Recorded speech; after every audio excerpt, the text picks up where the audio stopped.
नमस्कार मंडळी, आज आपण बेंदूर सणामागील पौराणिक जी कथा आहे भगवान शिव आणि नंदीचे महत्त्व जाणून घेणार आहोत. त्यामुळे व्हिडिओ शेवटपर्यंत नक्की बघा, कुठेही स्किप करू नका. आजचा जो व्हिडिओ आहे तो खूप असा माहितीपूर्वक व्हिडिओ आहे. खूप छान अशी माहिती तुम्हाला आजच्या व्हिडिओमध्ये बेंदूर या सणाबद्दल मिळणार आहे. त्यामुळे चॅनेलवरती जर कोण नवीन असेल तर व्हिडिओला आत्ता सबस्क्राईब करून घ्या, लाईक करा, जास्तीत जास्त शेअर करा आणि कमेंट करा छान अशी. तर आता आपण व्हिडिओला सुरुवात करणार आहोत. तर मागील भागात म्हणजे आपण जेव्हा लाईव्ह घेतला त्यावेळेला बेंदूर सणामागील बरीच माहिती सांगितली आहे. तर आज आपण बेंदूर सणाचा इतिहास, त्याचे महत्त्व आणि शेतकऱ्याच्या जीवनातील त्याचे स्थान जाणून घेणार आहोत.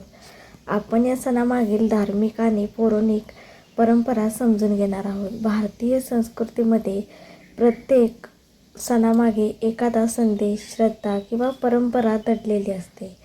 बेंदूर सणही त्याला अपवाद नाही. हा सण आपल्याला शिकवतो की कष्ट करणाऱ्या प्रत्येक जीवाचा सन्मान केला पाहिजे. भगवान शिवांच्या मंदिरात आपण नेहमी एक गोष्ट पाहतो, ती म्हणजे मंदिराच्या मुख्य गाभाऱ्यासमोर शांतपणे बसलेला नंदी.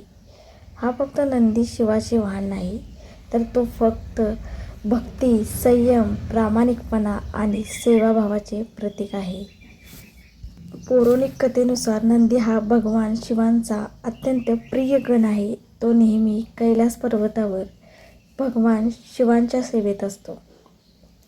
शिवभक्त अशी श्रद्धा ठेवतात की नंदीच्या कानात आपली इच्छा सांगितली तर ती भगवान शंकरापर्यंत पोहोचते.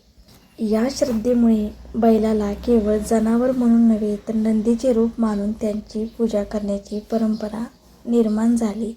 आता एक महत्त्वाचा प्रश्न पडतो, म्हणजे बेंदूर सणात बैलांनाच का पूजले जाते? कारण हा जो प्रश्न आहे तो खूप मोठा प्रश्न आहे. तर याचं उत्तर आज मी तुम्हाला देणार आहे. तर याचे उत्तर असे आहे की आपल्याला शेती संस्कृतीमध्ये दडलेले आहे. पूर्वी शेतकरी सकाळी सूर्योदयापूर्वी उठून बैलासह शेतात जात असे. दिवसभर उन्हात तानात, पावसात, चिखलात बैल मेहनत करतात. त्यांच्या श्रमामुळे शेती नांगरली जाई, बियाणे पेरले जाई आणि शेवटी धान्याच्या भरघोस पिकं मिळत असे. शेतकरी जाणून होता की हे अन्न फक्त त्याच्या श्रमामुळे आलेले नाही, त्यामध्ये बैलाचाही तितकाच वाटा आहे. म्हणून वर्षातून एक दिवस बैलांना विश्रांती देऊन त्यांच्याप्रती कृतज्ञता व्यक्त करण्यासाठी ही परंपरा सुरू झाली. त्यासाठीच महाराष्ट्रातील बेंदूर हा सण साजरा करण्यात आला. प्रत्येक गावामध्ये वेगवेगळी परंपरा असते. मग प्रत्येक गावामध्ये आजच्या दिवशी खूप छान अशी सजावट वगैरे केली जाते. बैलांची गावातून मिरवणूक केली जाते. वेगवेगळ्या स्पर्धेचं आयोजन केलं जातं. खूप छान अशा प्रकारे हा सण आहे तो साजरा करण्यात येत असतो. ग्रामीण भागामध्ये तर जास्तीत जास्त छान पद्धतीने आजचा हा जो सण आहे तो खूप छान साजरा केला जातो. तर कसा वाटला आजचा व्हिडिओ नक्की सांगा. सर्वांना महाराष्ट्रीय बेंदूरच्या खूप खूप शुभेच्छा. धन्यवाद.